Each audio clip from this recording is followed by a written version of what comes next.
السلام عليكم ورحمة الله وبركاته. أهلا بيكم في وصفة جديدة من مطبخ منا النادي. النهاردة هعمل لكم شوربة العدس بطريقة أنا شخصيا بحبها جدا. بالطريقة دي عندي كوبايتين من العدس، عندي بصلة، طماطمتين، جزرة واحدة، 4 فصوص من الثوم، بطاطساية، عندنا كوباية من الشعرية، ملح وفلفل وكمون وكاري. تمام. وممكن شوية شطة صغيرين، دي اختياري اللي عايز يضيفها.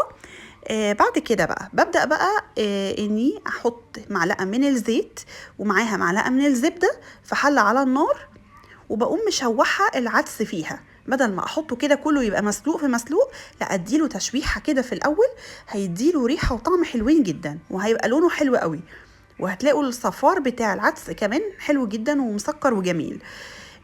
وبعد كده ببدأ أضيف بقى بقية المكونات اللي هي البصل والجزر والطماطم والثوم والبطاطس. تمام. وأقلبهم كده ياخدوا من نفس الريحة والتشويحة بتاعة العدس. الخطوة دي مهمة قوي وهتدي لكم طعم مختلف جدا للعدس. وبعدين أبدأ بقى أضيف المية اللي هي تبقى مغطية كمية العدس بحبة كويسين.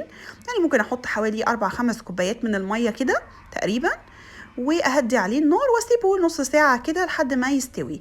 وطبعا بضيف البهارات بتاعتي وانا كده عملته، وافضل بقى اوطي النار واغطيه واسيبه كده لحد ما احس ان كل المكونات اللي محطوطة استوت. ادي البطاطس استوت والجزر.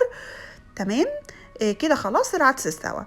اطفي بقى عليه النار واسيبه يستهدى شويه، عشان لما اضربه في الخلاط ما يبقاش سخن، لازم يبقى استهدى شويه من النار. وبعد كده بجيب بقى العيش، اي نوع عيش عندكم، اقطعه كده بالسكينه او بمقص يكون مخصص لحاجه المطبخ، او بايدينا قطعوه بالشكل اللي يعجبكم. تمام.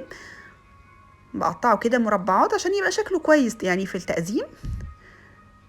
واقطع كده المربعات بتاعتي كده، القطع كده زي ما انتوا شايفين. طبعا على فكرة لو العيش الشامي هيبقى احلى في التحمير بتاعه والتحميص، بس يعني انا عملت بالمتاح عندي اللي موجود.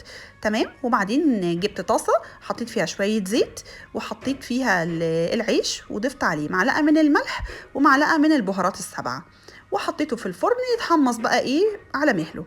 وبعدين ضربت العدس في الخلاط بعد ما استهدى.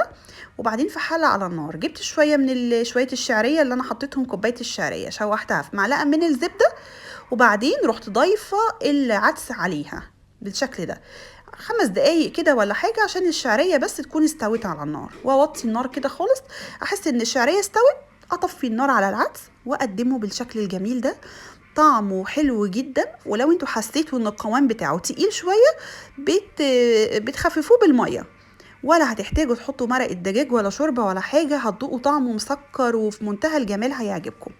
جربوا الطريقة دي، ولو عجبتكم شيروا الفيديو قولوا لي رأيكم.